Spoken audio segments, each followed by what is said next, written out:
అందరికీ నమస్కారం. ఈరోజు మన టాపిక్ చతుర్భుజాలు. వీటిని ఒక కుటుంబంలా ఊహించుకుంటే వాటి లక్షణాల్ని గుర్తుపెట్టుకోవడం చాలా ఈజీ. అదెలాగో చూద్దాం. ఇది ఒక స్టడీ గైడ్ లాగా భలే ఉపయోగపడుతుంది. ఇక మొదలు పెట్టేద్దామా? సరే, ఈ చతుర్భుజాల కుటుంబంలో చాలా రకాలున్నాయి కదా. చతురస్రం, దీర్ఘచతురస్రం, గాలిపటం, ఇలా చాలా. కానీ వీటన్నింటికీ ఒక కామన్ రూల్ ఉంది. ఒకే ఒక్క రూల్. అదేంటో తెలుసా? ఇదే సింపుల్. ఏ చతుర్భుజం తీసుకున్నా సరే దాని లోపల ఉండే 4 కోణాలను కలిపితే ఖచ్చితంగా 360 డిగ్రీలే వస్తుంది. ఇదేననమాట ఈ ఫ్యామిలీ మొత్తానికి ఫౌండేషన్ రూల్. ఓకే, ముందుగా ఈ చతుర్భుజ కుటుంబం గురించి చూద్దాం. తర్వాత సమాంతర చతుర్భుజం అంటే పారలలోగ్రామ్తో పరిచయం చేసుకుందాం. దాని తర్వాత వచ్చే స్పెషలిస్ట్స్ అంటే దీర్ఘచతురస్రం, రాంబస్ గురించి తెలుసుకుందాం. అన్ని లక్షణాలు కలిగిన చతురస్రం, ఇంకా కొంచెం డిఫరెంట్గా ఉండే ట్రేపీజియం. చివరగా వీటన్నింటినీ కలిపి ఒక పర్ఫెక్ట్ స్టడీ గైడ్ చూద్దాం. సరే, మన ప్రయాణంలో మొదటిది సమాంతర చతుర్భుజం. దీన్నే ఈ కుటుంబానికి మూలపురుషుడు లేదా పునాది అనుకోవచ్చు. ఎందుకంటే చాలా ఇతర ఆకారాలు వాటి ముఖ్యమైన లక్షణాలను దీని నుంచే తీసుకున్నాయన్నమాట. దీని పేర్లోనే ఉంది కదా, సమాంతర చతుర్భుజం. అంటే ఎదురెదురుగా ఉండే భుజాలు ఒకదానికొకటి సమాంతరంగా ఉంటాయి. అంతేకాదు వాటి పొడవు కూడా సమానంగా ఉంటుంది. ఈ డెఫినిషనే దాని మెయిన్ క్యారెక్టర్. ఈ లక్షణాలే దాని పిల్లలక్కూడా వస్తాయి.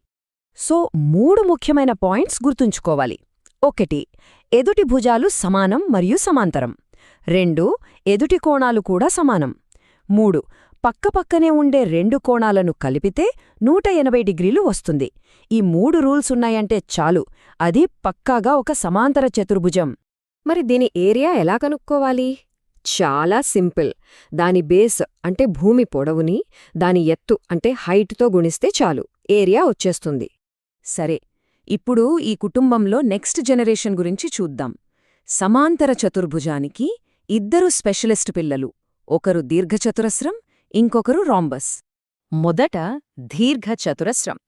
ఇది పారలలోగ్రామ్ లక్షణాలన్నింటినీ తీసుకుంటుంది. కాని దీనికో స్పెషల్ కండిషన్ ఉంది. అదేంటంటే దీనిలో ఉండే 4 కోణాలు ఖచ్చితంగా 90 డిగ్రీలుండాలి. అదొక్కటే తేడా. ఒక ఆకారం దీర్ఘచతురస్రమా కాదా అని చెప్పడానికి ఒక చిన్న క్లూ ఉంది. దాని 2 కర్ణాలు అంటే డయాగనల్స్ కొలిస్తే 2 ఒకే పొడవు ఉంటాయి.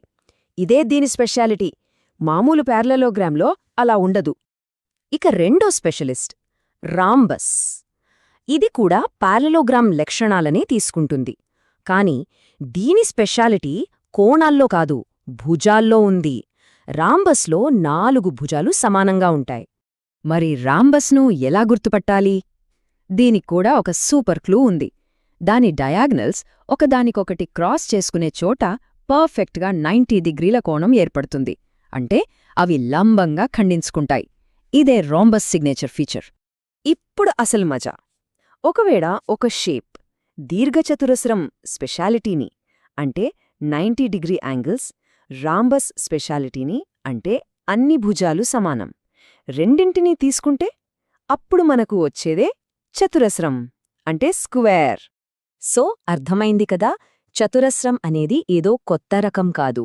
అది ఒక స్పెషల్ రెక్టాంగిల్, ఇంకా ఒక స్పెషల్ రాంబస్ కూడా. రెండింటి బెస్ట్ క్వాలిటీస్ అన్నీ దీనిలో ఉంటాయి. అందుకే ఇది ఈ ఫ్యామిలీలో మోస్ట్ స్పెషల్ మెంబర్. ఈ రెండింటినీ పక్కపక్కన పెట్టి చూస్తే తేడా క్లియర్గా తెలుస్తుంది. రాంబస్లో, చతురస్రంలో రెండింట్లోనూ 4 భుజాలు సమానమే. కానీ రాంబస్లో కోణాలు 90 డిగ్రీలుండవు, చతురస్రంలో ఉంటాయి. అలాగే రాంబస్లో డయాగోనల్స్ లంబంగా ఉంటాయి. కానీ చతురస్రంలో అవి లంబంగా ఉండటంతో పాటు సమానంగా కూడా ఉంటాయి. సో స్క్వేర్ అనేది రాంబస్ కంటే ఒక అడుగు ముందుందన్నమాట. ఇప్పటిదాకా చూసినవన్నీ ఒకెత్తైతే ఇప్పుడు ట్రెపేజియం గురించి చూద్దాం. ఇది కూడా ఈ కుటుంబానికి చెందిందే, కానీ కొంచెం దూరపు బంధువులాంటిది. దీని రూల్స్ కొంచెం డిఫరెంట్గా ఉంటాయి. పారాలలోగ్రామ్లో ఎదురెదురుగా ఉండే 2 జతల భుజాలు సమాంతరంగా ఉండాలి కదా. కానీ ట్రెపీజియం అంత స్ట్రిక్ట్ కాదు. దీనికి కేవలం 1 జత ఎదుటి భుజాలు సమాంతరంగా ఉంటే చాలు, మిగతా 2 ఎలా ఉన్నా పర్లేదు. రైట్, ఇప్పటిదాకా మనం నేర్చుకున్నదంతా ఒక్కసారి రివైజ్ చేసుకుందాం. ఎగ్జామ్స్కి ప్రిపేర్ అవ్వడానికి ఇదొక పర్ఫెక్ట్ చీట్ షీట్ లాగా పనిచేస్తుంది. ఇక్కడ ఈ టేబుల్ చూడండి. బేసిక్ పారలలోగ్రామ్ నుంచి మొదలుపెడితే భుజాలు, కోణాలు, కరణాలు, ఒక్కో ఆకారానికి లక్షణాలు ఎలా మారుతున్నాయో క్లియర్గా కనిపిస్తుంది. పారలలోగ్రామ్లో ఎదుటి భుజాలు, కోణాలు సమానం. రెక్టాంగిల్కొచ్చేసరికి అన్ని కోణాలు 90 డిగ్రీస్ అయ్యాయి. రాంబస్లో అన్ని భుజాలు సమానం. ఇక స్క్వేర్ చూస్తే అన్ని బెస్ట్ ప్రాపర్టీస్, అన్నీ సమానం, అన్నీ 90 డిగ్రీస్, డయాగ్నల్స్ కూడా సమానం, లంబం అన్నీ ఉన్నాయి. ఇది కదా అసలు సమ్మరీ. ఏరియా ఫార్ములాల విషయానికొస్తే ఇవి కూడా వాటి లక్షణాల మీదే ఆధారపడి ఉంటాయి. చూడండి, పారలలోగ్రామ్కి బేస్, హైట్ కావాలి. రాంబస్కైతే దాని 2 డయాగనల్స్ పొడవులు తెలిస్తే చాలు, ఈజీగా ఏరియా కనుక్కోవచ్చు. ఇక ట్రెపీజియంకి దాని సమాంతర భుజాల పొడవులు, వాటి మధ్య దూరం కావాలి. సో షేప్ని బట్టి ఫార్ములా మారుతుందన్నమాట. ఇక మనందరికీ చిన్నప్పటినుంచే తెలిసిన ఫార్ములాలు. దీర్ఘచతురస్రానికి పొడవు ఇంటూ వెడల్పు, చతురస్రానికైతే భుజం స్క్వేర్, లేదా దాని డయాగ్నల్ను ఉపయోగించి కూడా ఏరియా కనుక్కోవచ్చు. ఈ చార్ట్ చాలా ఇంట్రెస్టింగ్గా ఉంది కదా. ఒక స్క్వేర్ని మనం రెక్టాంగిల్ అనొచ్చా? ఎస్ అనొచ్చు. రాంబస్ అనొచ్చా? అనొచ్చు. పారలలోగ్రామ్? ఎస్. ట్రెపీజియం? ఎస్. ఎందుకంటే స్క్వేర్ అనేది వీటన్నింటి కండిషన్స్ని పాస్ అవుతుంది. అందుకే దీన్ని అల్టిమేట్ క్వాడ్రిలేటరల్ అంటారు. కాబట్టి మొత్తం మీద మనం గుర్తుపెట్టుకోవాల్సింది ఏంటంటే, ఈ ఆకారాల మధ్య ఉన్న ఈ ఫ్యామిలీ ట్రీ లాంటి సంబంధాన్ని, ఒకదాని నుంచి ఇంకోటి ఎలా వచ్చిందో, లక్షణాలు ఎలా యాడ్ అయ్యాయో అర్థం చేసుకుంటే ఏ ఆకారం గురించైనా ఈజీగా చెప్పొచ్చు. సరే, ముగించే ముందు ఒక చిన్న ప్రశ్న. కొంచెం ఆలోచించండి. ఒకే చుట్టుకొలత అంటే పెరిమీటర్ ఇస్తే ఏ చతుర్భుజం అన్నిటికంటే ఎక్కువ ఏరియానిస్తుంది? సమాధానం ఈ లక్షణాల్లోనే దాగి ఉంది. ఇది కేవలం జామెట్రీ మాత్రమే కాదు, రియల్ లైఫ్లో కూడా చాలా చోట్ల ఉపయోగపడుతుంది. దీని గురించి ఆలోచించండి.